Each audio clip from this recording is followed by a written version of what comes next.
Halo semuanya, selamat datang di video sejarah pemikiran kelompok 10. Pada kesempatan kali ini kita akan membahas kasus Lana Wachowski, seorang sutradara dan penulis terkenal yang mensutradarai film The Matrix. Namun, dia lebih dari sekedar seorang pembuat film. Dia juga seorang transgender yang menjalani transisi dari laki-laki menjadi perempuan. Dalam perjalanan hidupnya, Lana menghadapi berbagai tantangan terkait identitas gender, baik dari lingkungan sosial maupun dari dalam dirinya sendiri. Kasusnya sangat relevan untuk diskusi tentang identitas gender, serta perspektif eksistensialisme dan poststrukturalisme yang akan menjadi fokus diskusi kita hari ini. Oke, kita awalin ya diskusi malam ini. Dengan membahas perspektif eksistensialisme, sebuah aliran pemikiran yang menekankan pentingnya kebebasan individu dan tanggung jawab dalam menentukan makna hidup mereka. Menurut filsuf eksistensialis terkenal seperti Jean Paul, setiap individu memiliki kebebasan untuk menentukan identitas dan tujuan hidup mereka sendiri, tanpa terkait pada norma atau ekspektasi yang ditetapkan oleh masyarakat. Dalam konteks kasus Lana Wachowski ini, kita dapat mengamati dengan jelas bagaimana dia dengan penuh keberanian mengambil haknya untuk mendefinisikan dirinya sendiri sebagai perempuan. Sebuah keputusan yang tidak hanya didasari oleh keinginan pribadinya, tetapi juga oleh perjalanan panjang yang melibatkan refleksi mendalam terhadap pengalaman hidupnya.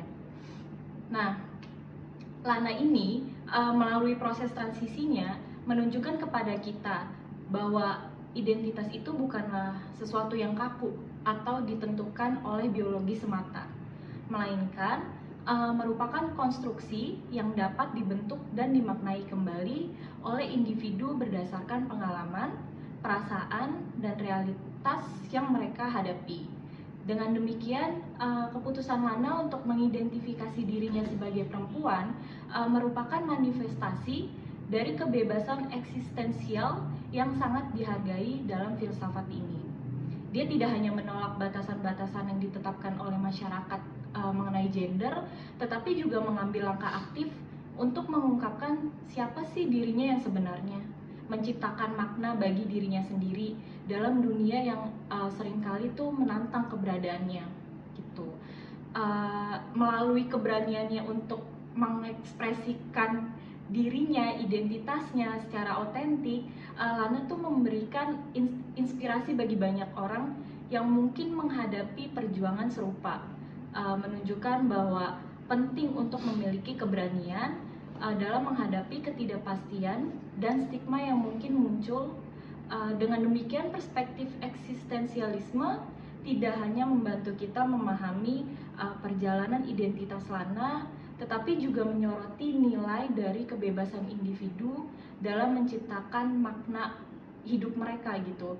Meskipun dihadapkan pada tantangan-tantangan tantangan sosial yang kompleks. Seperti itu. Oke. Siapa mau nanggapin? Aku deh ya. Kalau aku sih tepat sekali ya San ya.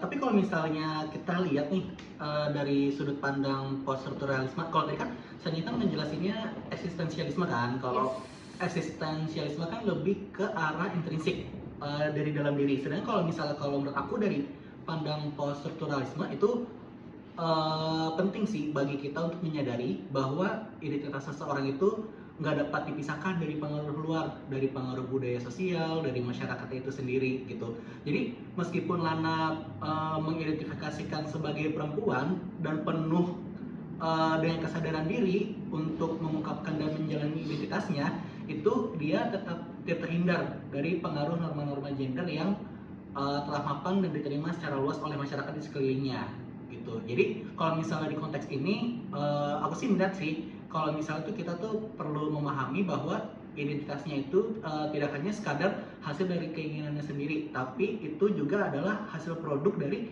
interaksi yang kompleks antara individu dengan konteks sosial yang lebih besar. Karena nggak mungkin kan si Lana ini hidup sendiri, pasti dia bersosial, terus dia melihat sudut pandang lainnya, akhirnya dia memutuskan untuk mengubah dirinya dari laki-laki menjadi perempuan.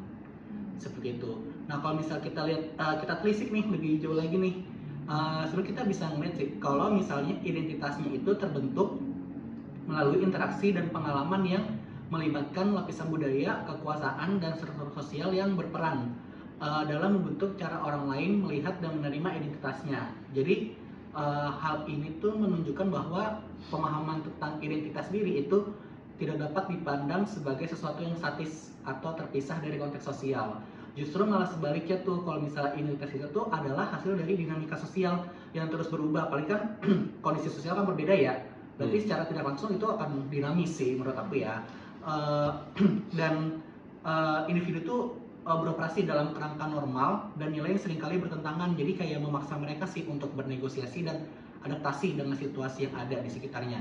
Jadi analisis aku kalau misalnya melihat perjalanan identitasnya Lana dari laki-laki ke perempuan itu tidak hanya cukup dari aspek pribadi, tapi itu ada pengaruh juga dari aspek sosial dan budaya. Gitu. Kalau misalnya menurut Mas Cas itu gimana? Menurut saya sih sangat menarik ya penjelasan dari Fajar sama Sania. Selain itu penting untuk mempertimbangkan bagaimana Lana menghadapi stigma dan diskriminasi. Pasti nggak mudah itu ya. Iya, Berat banget. Ya, nggak semuanya menerima transformasi seperti itu sih. Dalam pandangan eksistensialisme, setiap individu itu harus berjuang untuk menemukan makna hidupnya ya.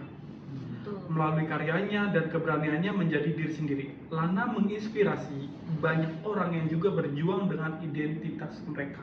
Berarti emang tujuan dibuat film Matrix ini sebenarnya ada pengalaman pribadi dari Lananya sendiri ya? Ada pesan tersirat. Iya, ada pesan tersirat yang Lana miliki gitu ya. Tapi gue nggak sepenuhnya setuju sih. Kita nggak boleh ngelupain bahwa pengakuan terhadap identitas seseorang itu dipengaruhi oleh konteks sosial di mana dia berada. Dalam memahami hal ini dari perspektif post-strukturalisme, kita harus mempertanyakan dan menganalisis bagaimana gender yang sudah ada dan diakui itu bisa bertahan seperti laki-laki dan perempuan. Kategori-kategori ini tidak hanya muncul secara alami, tapi merupakan konstruksi sosial yang seringkali dibentuk oleh norma, nilai, dan kekuasaan yang berlaku dalam budaya tertentu. Jadi saat kita ngelihat kasusnya Lana, walaupun dia menemukan kebebasan dan keberanian untuk mengekspresikan dirinya yang sebenar-benarnya, tetapi perlu kita tanyakan seberapa besar kebebasan yang diperoleh dari sikap dari perspektif eksistensialisme tersebut gitu. Karena biar bagaimanapun tidak dapat dipungkiri di masyarakat itu mayoritas masih menganut norma tradisional yang dianggap normal atau ideal. Jadi dalam konteks ini seperti tadi yang disinggung Fajar, Lana dan siapapun yang apakah Lana dan yang sesama mengalami kondisi seperti Lana, ya dia menghadapi tantangan besar, apalagi dari sisi sosialnya. Juga penting untuk mempertimbangkan bagaimana norma sosial yang dapat membatasi atau bahkan menghambat ekspresivitasnya Lana gitu. Jadi masyarakat tidak hanya mempengaruhi bagaimana individu melihat diri mereka sendiri, tapi juga bagaimana orang lain mempersepsikan dan menerima identitas tersebut. Dalam banyak kasus, ini berarti bahwa meskipun individu berusaha untuk menjadi otentik, mereka seringkali harus berjuang melawan ekspektasi masyarakat yang sudah ada, sudah eksis. Jadi kita ketika mendiskusikan identitas dalam konteks post-strukturalisme, kita harus kritis mempertimbangkan interaksi antara individu dengan sosialnya. Jadi juga perlu diingat bagaimana kekuasaan berperan dalam membentuk pemahaman kita tentang gender dan identitas. Oke, jadi itu kurang lebih boleh kita berekspresi, tetapi kita harus mempertimbangkan ini sekitarnya. Tidak boleh terlalu self-centered begitu ya Fabian ya? Iya, karena biar bagaimanapun kita terlibat dalam suatu kelompok masyarakat. Betul sih. Jadi kan kita harus memperhatikan dengan seksama ya, bagaimana pengalaman individu seperti yang dialami Lana tadi tidak hanya merupakan kisah pribadi, tapi juga menjadi bagian integral dari narasi yang lebih luas mengenai identitas gender.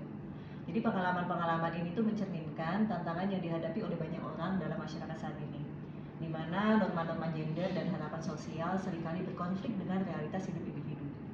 Terus dalam konteks ini tuh penting untuk menyadari bahwa perjalanan identitas seseorang tidak dapat dipahami secara terpisah nih, namanya juga kita hidup secara bermasyarakat ya, gitu. Jadi nggak bisa terpisah dari konteks sosial maupun budaya yang lebih besar, dan yang memberikan bentuk dan makna kepada pengalaman tersebut. Jadi dalam diskusi kita ini kita dapat memahami bahwa baik eksistensialisme maupun poststrukturalisme memberikan perspektif yang saling melengkapi dan penting dalam memahami perjalanan identitas seseorang. Jadi dari sudut pandang eksistensialisme kita bisa melihat bagaimana individu memiliki kebebasan untuk menciptakan makna kan dari dalam kan ya, dan menentukan identitas mereka sendiri. Gitu. Hal ini mendorong kita untuk menghargai ya kita sebagai masyarakat juga dan mendukung nih upaya individu tersebut dalam mengekspresikan diri. Kita tetap harus menghormati, ya kan? Dan meskipun dihadapkan pada tantangan dan penolakan dari lingkungan sekitar, jadi meskipun society menolak, ya meskipun kita juga bagian dari masyarakat tersebut, kita tetaplah memberikan respect ya, penghargaan itu atas keputusan seseorang tersebut. Jadi di sisi lain yang poststrukturalisme yang tadi yang Fajar kemukakan, mengingatkan kita akan kompleksitas identitas yang dibentuk oleh faktor-faktor sosial, budaya, dan kekuasaan, atau kata Kak Casvito tadi ya. Jadi ini membuka diskusi tentang bagaimana kategori-kategori identitas seperti laki-laki dan perempuan tidak hanya ditentukan oleh individu, tetapi ya itu dibentuk ya, dipengaruhi oleh norma-norma yang berlaku dalam masyarakat. Dengan memahami bagaimana kedua perspektif ini berinteraksi, kita dapat memperoleh wawasan yang lebih mendalam tentang dinamika identitas gender dan bagaimana pengalaman individu seperti Lana menjadi representasi dari perjuangan kolektif yang lebih luas.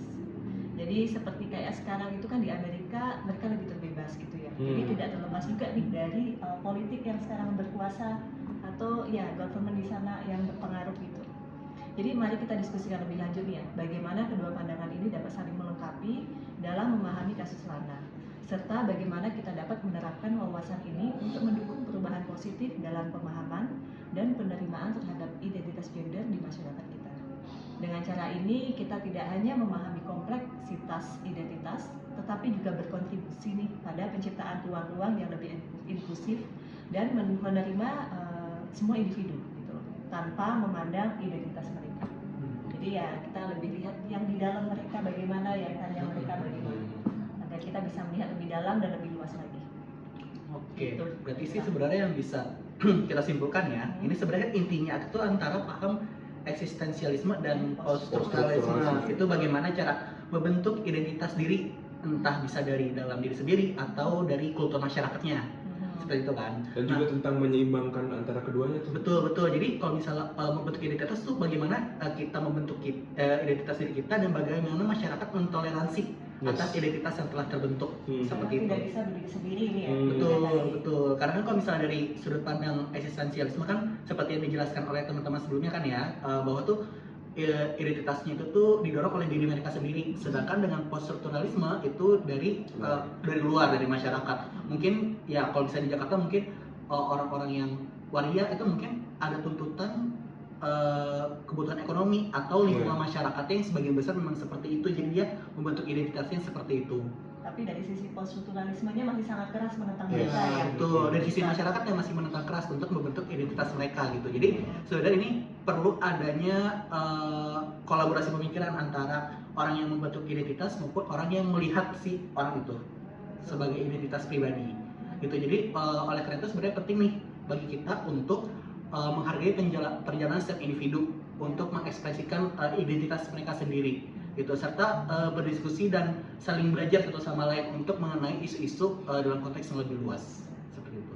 Jika mungkin di Indonesia zaman sekarang mereka belum bisa berjalan dengan baik ini ya, mungkin suatu saat ya, karena kan dunia terus berkembang. Iya betul, apalagi sekarang media sosial sedang gencar ya, mungkin ini akan memberikan perspektif baru dan pemikiran-pemikiran baru bagi kita sebagai masyarakat Indonesia sih. Menarik sih penjelasan dari Fajar, Lailul, Fabian, dan Zania. Sangat menarik ya. Jadi gitu ya diskusi kita. Sepertinya cukup ya. Ya. Cukup ya. Oke. Diskusi dan perdebatan perbedaan sudut pandang kita ya masing-masing. Oke. Ya, terima kasih. Terima Terima kasih. kasih semuanya yang sudah menonton.